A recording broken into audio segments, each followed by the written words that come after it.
So guys, ito nga pala yung inayos ko na trunk clutch na aming Suzuki Ertiga. Yan. Bali, tatry ko na siya kung gumagana na talaga ba. Bali, ang nagproblema po ito, hindi po siya umiikot yung mga gears niya. Sa loob tayo lumuwag na. Yan. Itatry ko sa susi. Para hindi siya kita. Bali, try ko na lang doon sa main door niya. Yung switch yun. Umiikot-ikot na siya.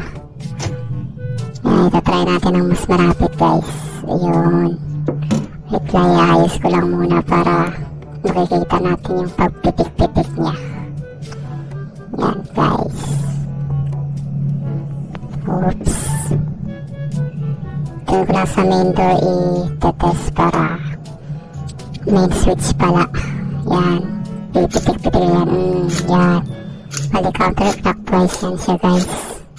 Clockwise palikot. Yan. Goods na guys. Maraming salamat sa pag-nunod.